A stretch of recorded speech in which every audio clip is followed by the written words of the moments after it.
بسم اللہ الرحمن الرحیم، السلام علیکم۔ میں ہوں آپ کا میزبان ذیشان سلیم اور آپ دیکھ رہے ہیں ہمارا پروگرام راہ حق۔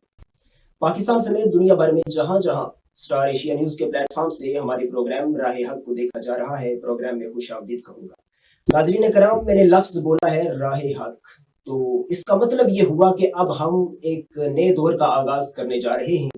اب ہم ایک نئی سوچ کا آغاز کرنے جا رہے ہیں، ہم نئی افکار کا آغاز کرنے جا رہے ہیں، ہم کچھ افکار کو زندہ کرنے جا رہے ہیں، اور یہ بالکل بھی میں اکیلے نہیں کروں گا۔ آپ لوگوں کی کاوش ہوگی، آپ لوگوں کے فیڈ بیکس ہوں گے، آپ لوگوں کی محبتیں ہوں گی، اور ہم آج کے اس خوبصورت پروگرام کا آغاز کرنے جا رہے ہیں۔ آغاز تو انشاءاللہ تلاوت کلام الہی سے کریں گے، لیکن اس سے پہلے میں نے جو لفظ راہ حق بولا ہے، اس کے اوپر ایک شاعر کا شعر میرے ذہن میں آ رہا ہے، میں 2 مصرے پڑھوں گا اور اس کے بعد پھر میں آگے چلوں گا۔ کسی شاعر نے کہا تھا کہ راہ حق میں تجھے ہستی کو مٹانا ہوگا، راہ حق میں تجھے ہستی کو مٹانا ہوگا، دیکھنا پھر تیری ٹھوکر پہ زمانہ ہوگا۔ اور یہ تمام لوگوں کے لیے میرا پیغام ہے۔ اس شعر کو دوبارہ سے سن لیجئے گا اور اس کی تشریح جو ہے وہ بڑے اچھے طریقے سے آپ کر سکتے ہیں، مجھے پتا ہے۔ اب ہم چلتے ہیں جی اپنے پروگرام کے آغاز کی جانب۔ پروگرام کا آغاز انشاءاللہ تلاوت کلام الہی سے ہوگا، لیکن راہ حق خداوند کریم کا ہم پر لاکھ لاکھ احسان ہے، اس خداوند کریم کا ہمارے اوپر انعام ہے، اس کی ہمیں یہ اس کا کرم، اس کی مہربانی اور اس کی عنایت ہے کہ اس خداوند کریم نے ہمیں امت محمدی صلی اللہ علیہ وآلہ وسلم میں پیدا فرمایا، اور اس کے بعد اس رب العزت نے جو ہمیں راستہ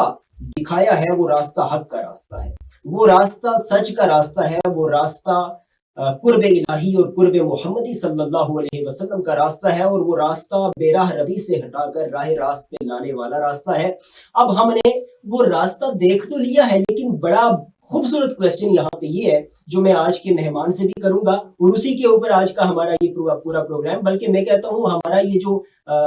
پروگرام راہ حق ہے، یہ بس اسی کے ارد گرد گھومتا رہے گا انشاءاللہ، کہ ہم اس راستے کو تلاش کریں گے اور اس راستے پہ چلنے کی کوشش کریں گے۔ اب ہم نے وہ راستہ دیکھ تو لیا ہے، لیکن اس راستے پہ ہم نے چلنا کیسے ہے، یہ بڑا زبردست کویسچن ہے، اور اس کے جوابات ہم نے یہاں بھی تلاش کرنے ہیں، ہم نے خود اپنی ذات سے بھی پوچھنے ہیں، اپنے من میں ڈوب کر ہم نے سراغ زندگی خود بھی تلاش کرنا ہے۔ تو ناظرین کرام، آج کا یہ خوبصورت پروگرام جس کا آغاز ہم تلاوت کلام الہی سے کریں گے، جس کے بارے میں کسی شاعر نے لکھا تھا کہ قرآن تیری رحمت کا دیوان نظر آیا، آقا تیری صورت و سیرت کا عنوان نظر آیا، اور مازاغ ہیں آنکھیں تو بشمس ہے روح ناصر، قرآن کے چہرے پہ قرآن نظر آیا۔ تلاوت کلام الہی سماعت فرمائیں، اس کے بعد ہم اپنے پروگرام کا باقاعدہ آغاز اس کے بعد سوالات کے سلسلے میں آگے کرتے ہیں۔ اعوذ باللہ من الشیطان الرجیم،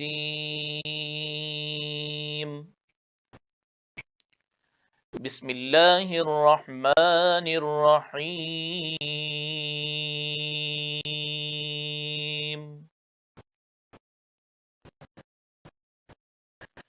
یا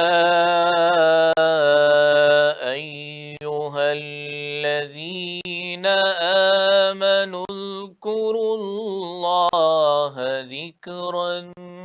کثیرا، ذکرا کثیرا وسبحوہ بکرتا وأصيلا، هو الذي يصلي عليكم وملائكته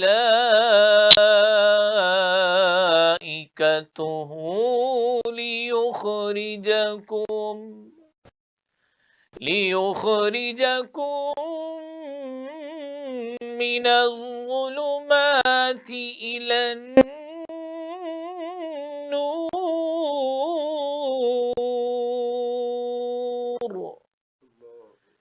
وكان بالمؤمنين رحيما، تحيتهم يوم يلقونه سلام، وأعد لهم أجرا كريما۔ صدق اللہ العظیم.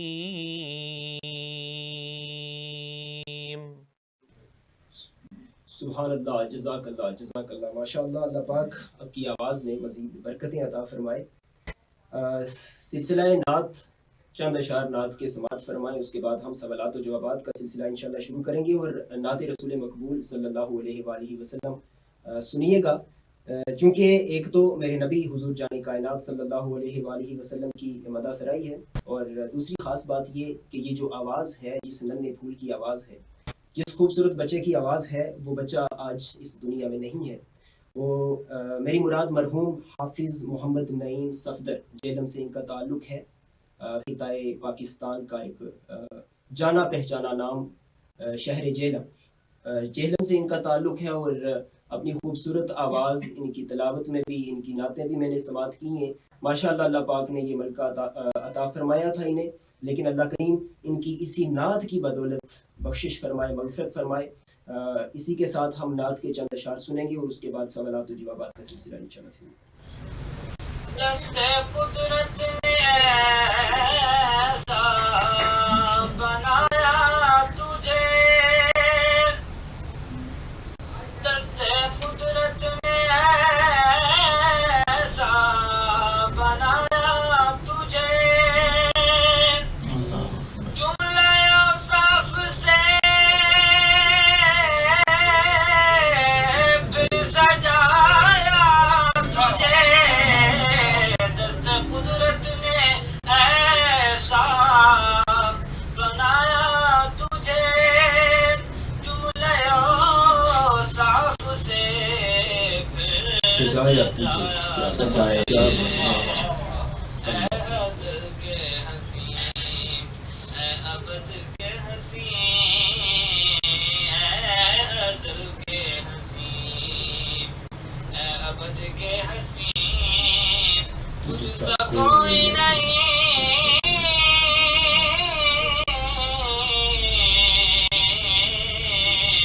تجھ سا کوئی نہیں، اے رسول امین. بس میں کونین پہلے سجائی گئی، بس میں کونین پہلے سجائی گئی، پھر تیری ذات منظر پہ لائی گئی، بس میں کونین پہلے سجائی گئی، پھر تیری ذات منظر پہ لائی گئی، سید الاولین، سید الآخرین. اللہ اللہ اللہ. سید الاولین، سید الآخرین، تجھ سا کوئی نہیں،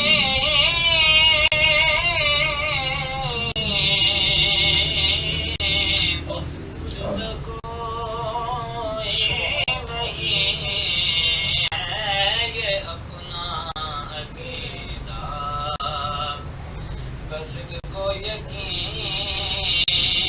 تجھ سا کوئی نہیں،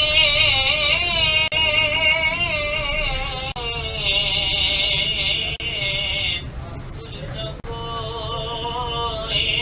نہیں، اے رسول. سبحان اللہ، سبحان اللہ. ہے یہ اپنا عقیدہ، بصدق و یقین، تجھ سا کوئی نہیں. سرکار دو عالم حضور جان کائنات صلی اللہ علیہ وسلم کی بارگاہ میں مدح سرائی فرما رہے تھے کہ مرحوم بھائی اللہ کریم ان کی کامل بخشش مغفرت فرمائے. ہم چلیں گے پروگرام کا آغاز تو ماشاءاللہ ہو گیا ہے. تلاوت کلام الہی کی صورت میں بڑی خوبصورت آیات بینات آپ نے سماعت فرمائی ہیں. میرے ساتھ یہی خوبصورت آواز، جس آواز میں آپ نے تلاوت کلام الہی سماعت فرمائی ہے، یہی خوبصورت آواز جن کے نظریات، جن کے افکار قرآن اور سنت کی روشنی میں آج ہم نے جاننے کی کوشش کرنی ہے. اور صرف آج نہیں، انشاءاللہ یہ سلسلہ جو کہ میں پہلے عرض کر چکا ہوں راہ حق کا یہ سلسلہ آج جس کی شروعات ہو چکی ہے، جس کی ابتدا ہو چکی ہے، اور انشاءاللہ یہ جو ابتدا ہوئی ہے اس کو ہم نے ایسا مزین کرنا ہے، ایسا معطر کرنا ہے، ایسا خوبصورت بنانا ہے کہ ہمارے لیے، اس معاشرے کے لیے، اس سوسائٹی کے لیے، اس پوری امت مسلمہ کے لیے جتنی بھی خوبصورت شخصیات ہیں، ہم ان شخصیات کا مطالعہ کریں، انبیاء اکرام سے لے کے، خلفائے راشدین سے لے کے، اس کے بعد اولیاء عظام سے لے کے جتنی بھی شخصیات جنہوں نے دین مدین کے لیے خدمات سر انجام دی ہیں، ہم تفصیلاً ان کا ذکر کریں گے قرآن اور سنت کی روشنی میں، کس طریقے سے آج ان لوگوں کو ہم یاد کرتے ہیں اچھے الفاظ میں جنہوں نے بڑے خوبصورت کارہائے نمایاں سر انجام دیے۔ تو میرے ساتھ آج کے اس سیشن میں موجود ہیں مولانا فدا الرحمان حیدری صاحب، جن کی آواز میں آپ نے تلاوت کلام الہی بھی سماعت فرمائی ہے۔ علامہ صاحب بہت شکریہ آپ کا، تہ دل سے شکر گزار ہوں میں اپنی اس پوری ٹیم کی جانب سے اور سٹار ایشیا نیوز کی جانب سے راہ حق کی اس پروگرام میں آپ اور میرا ساتھ اور اس آڈینس کا ساتھ جو کہ ہمارے لیے سب سے زیادہ اہمیت رکھتی ہے، اور ہم نے آج پروگرام کا آغاز جو ہے وہ باقاعدہ تلاوت کلام الہی سے کر دی ہے۔ لیکن میں چاہوں گا کہ میں سوالات کرنے سے پہلے اپنے دیکھنے والوں کو، سننے والوں کو آج کا جو ہمارا ٹاپک ہے، جس عنوان کے اوپر آج ہم نے بولنا ہے اور جس پہ بہت ضرورت ہے آج اس معاشرے کے اندر جو جنم لیتی ہوئی نئی برائیاں ہیں، بڑی اشد ضرورت ہے ناظرین کرام ان برائیوں کو، ان کا جڑ سے خاتمہ کرنے کی، ان کا کلا کما کرنے کی۔ تو ہم قرآن کی ابتدا سے لے کے قرآن کی انتہا تک، یعنی ابتدائے قرآنی سے لے کے ہم قرآن کی آخری صورت سورہ ناس تک، سورہ فاتحہ سے لے کے سورہ ناس تک، ہم یہ خوبصورت جو قرآن کا تحفہ اللہ رب العزت کی طرف سے ہمیں ملا ہے، اس کو ہم نے تفصیلاً بیان کرنے کی، سننے کی، سنانے کی کوشش کرنی ہے۔ تو آج کا جو عنوان ہے آپ کو پتہ چل چکا ہوگا، چونکہ میں نے بتا دیا ہے اشارتاً، آج سورہ فاتحہ سے ہم ابتدا کر رہے ہیں۔ تو اس صورت کو ہم کن کن ناموں سے جانتے ہیں، ہم اس کے اوپر بھی تبصرہ کریں گے، لیکن آج کا میرا پہلا سوال جو ہے وہ یہ ہے، اور بڑا ضروری سوال ہے۔ ہم قرآن کو، کیونکہ سورہ فاتحہ کے اوپر ہم بعد میں آئیں گے، مجھے ایک بات سمجھ نہیں آ رہی، میں بہت سارے سوشل میڈیا کے ہمارے پلیٹ فارمز ہیں، میں نے وہ سرچ کرنے ہیں، میں نے دوست احباب سے مشورہ لینا ہے، میں نے علماء کرام سے مشورہ لینا ہے، لیکن ایک وہ نزول کی ترتیب تھی قرآن مجید کی کہ جو آقا جان کائنات صلی اللہ علیہ وآلہ وسلم کے اوپر اللہ رب العزت نے نازل فرمائی، اور ایک یہ ترتیب ہے جو ہم پڑھ رہے ہیں۔ اب یہ دونوں حسن جو ہیں یہ ہمارے لیے ناقابل بیان ہیں، ہم اپنے جذبات، اپنی محبت کا اظہار جس بھی حد تک کریں، لیکن ہم نے سمجھانے کے لیے اور سمجھنے کے لیے سب سے ضروری پوائنٹ یہ ہے کہ ترتیب قرآن کی دو اعتبار سے ہے، ترتیب نزولی ہے اور ترتیب توقیفی ہے۔ اب ان دونوں اعتبار سے ہم نے کس طریقے سے قرآن کو سمجھنا ہے، اس کی ترتیب کو ان دونوں اعتبار سے ہم نے سمجھنے کی کوشش کرنی ہے کہ وہ نزولی اعتبار سے ترتیب تھی اور یہ توقیفی اعتبار سے ترتیب ہے، اور اب سوال یہ ہے کہ اس کی ضرورت کیوں پیش ہے، اس طریقے سے ترتیب دینے کی ضرورت کیوں پیش ہے، ان شارٹ۔ بسم اللہ الرحمن الرحیم، نحمدہ ونصلی ونسلم علی رسولہ الکریم، افلا یتدبرون القرآن وقد قال تعالی فی مقام آخر الف لام را کتاب انزلناہ الیک لتخرج الناس من الظلمات الی النور باذن ربهم الی صراط العزیز الحمید۔ قال النبی صلی اللہ علیہ وسلم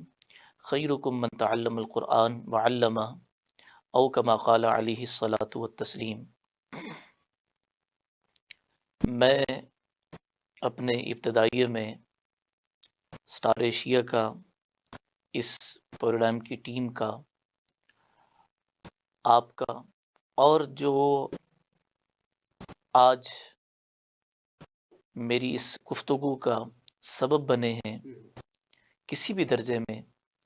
سبھی کا تہ دل سے شکر گزار ہوں۔ آپ کے سوال کے جواب کی طرف آنے سے پہلے، چونکہ موضوع اہم ہے، تو تمہیداً کچھ نگارشات اور گزارشات عرض کرنا ضروری سمجھتا ہوں۔ اللہ جل وعلا کی توفیق سے ہی یہ سعادت ہمیں نصیب ہو رہی ہے، بارگاہ لم یزل میں دعا گو ہوں کہ وہ رب العالمین ہمیں اس قرآن مجید کے درست مفہوم کو اس چینل کے توسط سے سامعین اور ناظرین تک پہنچانے کی توفیق عطا فرمائے۔ قرآن مجید برہان رشید سے تعلق وارفتگی کی صورت میں جب ہوگا تو تبھی اس امت کی کایا پلٹے گی۔ اس امت کا غلبہ، اس امت کا ترہ امتیاز، وجہ افتخار قرآن مجید برہان رشید ہے۔ آپ کا سوال ترتیب نزولی، ترتیب توقیفی، آج مستشرقین وہ لوگ جو مغربی ہیں لیکن مشرقی علوم حاصل کر کے پھر اس میں اعتراضات یا مختلف پروپیگنڈے کرتے نظر آ رہے ہیں، تو اس میں ایک بڑا ٹارگٹ انہوں نے جو بنایا ہوا ہے قرآن کی ترتیب نزولی اور ترتیب توقیفی کے فرق کے لحاظ سے، کہ دیکھیں جی، ایک طرف یہ کہتے ہیں کہ پہلی جو آیت نازل ہوئی وہ اقرأ بسم ربک الذی، پھر اس کے بعد سورہ مدثر کی آیات ہیں، لیکن جو تلاوت کی ترتیب ہے اس میں سورہ فاتحہ پہلے نظر آتی ہے۔ ٹھیک ہے جی، اب یہ ایک فرق ہے، اور آج کا نوجوان جب ان یعنی فرق کے لحاظ سے ان کے اعتراضات، اشکالات کو جدید ذرائع سے یا کتابوں کی شکل میں مواصلاتی ذرائع سے دیکھتا پڑھتا سنتا ہے، تو اس کے قدم ڈگمگانے لگتے ہیں کہ یار یہ کتاب جس کی حفاظت کا ذمہ اللہ نے لیا تھا، لیکن یہ تو اس کی ترتیب نزولی کچھ اور ہے، تلاوت کردہ ترتیب کچھ اور ہے۔ ٹھیک ہے، یہ مقبسے میں ڈالنے کی ایک وہ کوشش کرتے ہیں۔ سب سے پہلی بات یہ ہے کہ قرآن جس صورت، جس یعنی طریقے سے ہم تلاوت کرتے ہیں، لوح محفوظ پر ایسے ہی تھا۔ اس کے بعد لوح محفوظ سے جو نازل ہوا تو اس کے نزول کا انداز تلاوت کے انداز سے جدا، لیکن اگلی چیز جو ہم توقیفی لفظ بولتے ہیں، یہ لفظ توقیفی کا مطلب یہ نہیں کہ صحابہ اکرام کی مشاورت سے یا نبی علیہ الصلوۃ والتسلیم نے کسی اور سے مشورہ کیا کہ جی یہ آیت یہاں پر لگا دیں، یہ آیت اس صورت میں کر دیں، قطعاً اس کا مطلب یہ نہیں ہے، توقیفی کا مطلب یہ نہیں ہے، بلکہ توقیفی کا مطلب جو علماء نے بیان کیا ہے وہ اس طرح سے ہے کہ اللہ جل وعلا جو شارک سے بھی زیادہ قریب ہے، علیم بذات الصدور ہے، سینوں کے رازوں سے واقف ہے، اس رب العالمین نے انسانی عقل کے پیش نظر جس ذات نے اس انسان کو وجود بخشا ہے،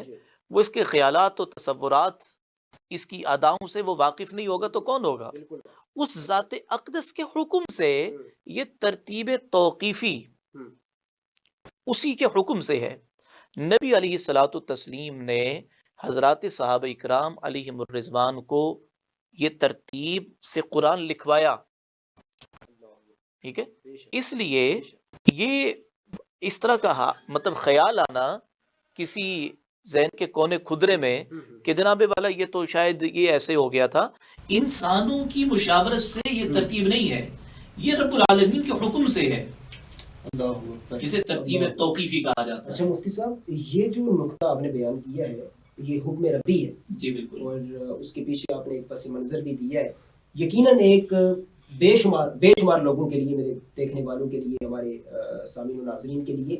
ایک نئی بات ہوگی، اور شاید ان کے علم میں اضافت کا سبب بنے یہ بات، اور یقیناً شاید نہیں بلکہ یقیناً کا لفظ بولو تو یہاں سوٹیبل ہوگا۔ تو یقیناً یہی جو نقطے ہیں، علمی نقطے، کہ جن سے ہمارے علم میں اضافہ ہو، ہماری اس معاشرے کے اندر رہتے ہوئے جو سب سے بڑی جو جسے میں کہوں گا ہمارا فریضہ ہے، اور وہ فریضہ یہ ہے کہ ہم دنیا کے علوم تو حاصل کرتے ہیں۔ ویسے ہم کسی پروگرام میں انشاءاللہ ہم ذکر کریں گے علم اور فن میں کیا فرق ہے، اور وہ بھی قرآن کی روشنی میں ہی کریں گے انشاءاللہ۔ لیکن ہم دنیا کے پیچھے تو بھاگتے ہیں، لیکن ہم یہ نہیں دیکھتے کہ قرآن سے جو چیزیں، جو علوم، جو نقطے، جو خوبصورت قسم کے، مزین و معطر قسم کے، جو ہماری زندگی کو خوبصورت بنانے کے لیے بڑے کارآمد ہیں، ان چیزوں کو ہم تلاش کرنے کی کوشش نہیں کرتے۔ ایک نقطہ تو ہمارے پاس ناظرین آگے ہے، لیکن اب دوسرے سوال کی جانب میں آنا چاہوں گا۔ ترتیب کے اعتبار سے، ترتیب نزولی اور ترتیب توقیفی کے اعتبار سے ہم نے بات کی ہے، لیکن چونکہ ہمارے پاس 1 گھنٹہ ہے تو اس 1 گھنٹے کے اندر ہم نے اپنے سارے سوالات کو کور کرنا ہے۔ تو ناظرین کرام، آج کا ہمارا دوسرا سوال جو کہ قبلہ مفتی صاحب کے سامنے میں نے رکھنا ہے، شان نزول کے اعتبار سے میں کافی ٹائم سے اس چیز کے بارے میں ریسرچ کر رہا تھا، اور کچھ نئی چیزیں آ رہی تھی، کچھ کنٹروورشل چیزیں آ رہی تھی۔ شان نزول کے اعتبار سے اور مقام نزول کے اعتبار سے سورہ فاتحہ کو کس پرسپیکٹیو میں دیکھتے ہیں؟ کیونکہ شان نزول، مقام نزول، ان دونوں الفاظ کو میں اس لیے الگ کر رہا ہوں کہ اس کا جواب مجھے الگ چاہیے، جی سننے بالکل۔ والوں کو بھی ایک الگ دیکھیں، سب سے پہلی بات یہ ہے کہ شان نزول، کہ یہ آیت کس موقع پر نازل ہوئی، ہاں جی، بنیادی طور پر ہر آیت یا ہر صورت کا شان نزول بیان نہیں کیا گیا، کہ یہ تصور اگر ہم رکھیں کہ ہر آیت کے نزول کا ایک خاص موقع تھا، ایسا نہیں ہے۔ بلا شبہ یہ پوائنٹ آپ کا بالکل بالکل ویلڈ پوائنٹ ہے۔ میں نے باقاعدہ اس کی تو باقاعدہ ہم نے تحقیق کی ہے۔ میں ذاتی طور پہ میں دیکھوں تو بے شمار آیات بینات ہیں جن کا شان نزول نہیں ہے۔ ہاں، اللہ جل وعلا کی طرف سے کچھ چیزیں ایسی ہیں جو اللہ رب العالمین نے خود ارشاد فرمائی، اور کچھ خاص مواقعوں کے پیش نظر وہ آیات بینات نازل ہوئی، ٹھیک ہے، اس کے پس منظر کو شان نزول کہا جاتا ہے۔ بالکل بالکل۔ اب شان نزول جب ہم نے سمجھ لیا، دوسری چیز جو آپ نے سوال میں کی، مقام نزول۔ مقام نزول، مقام نزول کے حوالے سے کہ وہ آیت کس موقع پر نازل ہوئی، مقام کیا تھا، ٹھیک ہے۔ اب مقام کے لحاظ سے دو بنیادی طور پر ایک فرق یہ رکھا جاتا ہے مکی اور مدنی کا، بلا شبہ، ٹھیک ہے، کہ یہ مطلب صورت مکی ہے، یہ مدنی ہے، یا بعض دفعہ کوئی آیت بھی مکی اور مدنی کی تقسیم میں آ سکتی ہے، ایسا ہی۔ ٹھیک ہے۔ تو اب مقام سے اگر کوئی یہ سمجھے کہ نبی علیہ الصلوۃ والتسلیم اس مقام پر تھے بنفس نفیس تو قرآن وہاں نازل ہوا، ٹھیک ہے، تو وہ تو میں سمجھتا ہوں کہ اتنی تحقیقی بات یا علمی بات اس لحاظ سے نہیں ہے کہ وہ غار کے اندر وہی نازل ہوئی۔ سیدہ عائشہ صدیقہ رضی اللہ تعالی عنہ کے جب بستر اطہر پر تھے، قرآن وہاں بھی نازل ہوا، ٹھیک ہے، وہ تو مقام کا ایک لفظی سا معنی ہے، ٹھیک ہے۔ اصل جو چیز ہے وہ شان کا ہم نے سمجھ لیا۔ پھر مقام کے لحاظ سے مکی مدنی جو عوامی لیول ہے وہ یہ سمجھتا ہے، یا لوگوں میں چیز جو معروف ہے وہ اس طرح سے ہے کہ جی جب مکہ میں تھے تو مکی صورتیں، اور جب مدینہ میں آئے تو وہ مدنی صورتیں ہیں۔ اچھا، حقیقتاً ایسا نہیں؟ حقیقتاً ایسا نہیں ہے، حقیقتاً ایسا نہیں ہے۔ دیکھیں، بعض دفعہ اس طرح بھی ہوا کہ نبی علیہ الصلوۃ والتسلیم مکہ میں ہیں، ٹھیک ہے، اور وہ قرآن نازل ہوا، لیکن وہ مدنی صورتیں کہلائی۔ اچھا مفتی صاحب، قطع کلامی معاف، یہ والا جو نقطہ آپ نے بیان کیا ہے کہ یہ ضروری نہیں ہے کہ سرکاری دو عالم مکہ میں ہیں تو وہاں پہ نازل ہونے والی ہر آیت مکی ہے، اور وہ مدینہ میں ہیں تو وہاں پہ نازل ہونے والی ہر آیت مدنی ہے، لیکن ہم تعلیمی نصاب میں ہمارے بچے، بلکہ ہم خود بھی اس چیز کو پڑھ کے آ رہے ہیں، ابھی بھی پڑھ رہے ہیں، ہمارے تعلیمی نصاب کے اندر یہ چیزیں بڑی ہائی لائٹڈ ہیں۔ دیکھیں، اس میں نا بنیادی طور پر میں یہ عرض کرنا چاہوں گا کہ قرآنی تعلیمات کے حوالے سے، جیسے آپ نے اپنی ابتدائیہ میں یہ بات کہی تھی کہ ہمارا رجحان، شوق، رغبت قرآن کی طرف اس طرح سے نہیں ہے جس طرح دنیاوی علوم یا فنون کی طرف ہم بھاگے پھرتے ہیں۔ تو نصاب میں وہ ایک بنیادی سطح کی چیز تھی، وہ لکھ دی، اور اب دیکھیں کہ جو یعنی ہائر ایجوکیٹڈ یعنی اسلامیات کے حوالے سے تو وہ بھی وہی خاکہ پس منظر رکھتے ہیں جو بچپن میں پڑھایا گیا۔ اچھا مفتی صاحب، میں اسی پوائنٹ پہ آ رہا ہوں جو نزول کے اعتبار سے آپ نے بات کی۔ ضروری نہیں کہ مکی ہو، ضروری نہیں کہ مدنی ہو، جہاں پہ سرکار دو عالم کی ذات مبارکہ موجود ہے۔ اب اس کو وہیں سے آگے کنٹینیو کیجیے گا تاکہ ہم اس میں عرض کر رہا ہوں کہ قبل از ہجرت جو قرآن نازل ہوا، جو صورتیں نازل ہوئی وہ مکی ہیں۔ بعد از ہجرت جو قرآن مجید کا حصہ نازل ہوا وہ مدنی یعنی مدنی ٹھیک حصہ ہو ہے۔ گیا، بڑا زبردست پوائنٹ ہے جو کلیریفائی ہو گیا ہے ہمیں، اس سے زیادہ میرے خیال میں مزید کلیریفیکیشن نہیں ہے۔ ہمارے اوپر بھی کچھ ذمہ داریاں بنتی ہیں، ہم نے ہر بچے کے ہاتھ میں، اب میرے خیال میں بچہ اسکول بعد میں جاتا ہے، ٹچ موبائل اس کے ہاتھ میں بالکل ایسے پہلے آتا ہے، اور ہر بندہ میری اس بات سے آن کرے گا۔ تو چونکہ ہمارے پاس ہمارے اوپر کچھ ذمہ داریاں بنتی ہیں، وہ ذمہ داریاں ہم نے ادا کرنی ہیں، اور وہ ذمہ داری یہاں سے لے کے شروع ہوتی ہے جس سوشل میڈیا پہ برائیاں ڈے بائی ڈے بڑھتی جا رہی ہیں، وہاں پہ کچھ ہماری جو ذمہ داریاں ہیں بینگ اے مسلم، وہ ہم نے ادا کرنی ہے، اور ہم نے قرآن کی یہ آپ کے لیے میں چھوڑے جا رہا ہوں، اس کے اوپر ضرور آپ تفصیل دیکھیں، سمجھیں، پرکھیں، جانیں، اور اس کو سوسائٹی میں پھیلانے کی کوشش کریں۔ صفات باری تعالیٰ، اب ہم پورے طریقے سے آ رہے ہیں الحمد شریف پہ، پورے طریقے سے آ رہے ہیں سورہ فاتحہ کے اوپر۔ تو صفات باری تعالیٰ وہ کہ میری سوچ سے ورا الورا ہے، اللہ رب العزت کی شان، اس کی صفات، اس کے کمالات، اس کی عنایتیں، اس کے اکرام، اس کی مہربانیاں، اس کی دی ہوئی ہر چیز میری سمجھ سے باہر ہے، آپ کی سمجھ سے باہر ہے، بحیثیت بشر ہر بشر کی سمجھ سے باہر ہے۔ لیکن ہم ذرا سورہ فاتحہ کی ہی روشنی کے اندر، چونکہ ہم قرآن کی ابتدا کو لے کر چل رہے ہیں نا، ابتدائی قرآن سے ہم سورہ فاتحہ سے، تو صفات باری تعالیٰ، کیونکہ ہم الحمدللہ رب العالمین، یہاں پہ عالمین کا رب ہے، یہ بھی صفت آ گئی۔ میں نے تو ایک اپنی جسارت کر دی اس کو آغاز میں بولنے کی، اب یہاں سے آپ نے کچھ چیزیں بتانی ہیں کہ اللہ رب العزت کی کون کون سی خوبصورت سی صفات ہیں، اور چونکہ اس کی بڑائی بیان کر رہے ہیں ہم الحمد شریف کی، تو اس کی ابتدائیہ جو آیات مبارک ہیں کس طریقے سے آپ ڈیوائڈ کریں گے اس کو؟ دیکھیں بنیادی طور پر سورہ فاتحہ کی 7 آیات ہیں، اور جی بالکل، ابتدائی آیات میں یعنی دعا کا پہلو ہے، جی اور پھر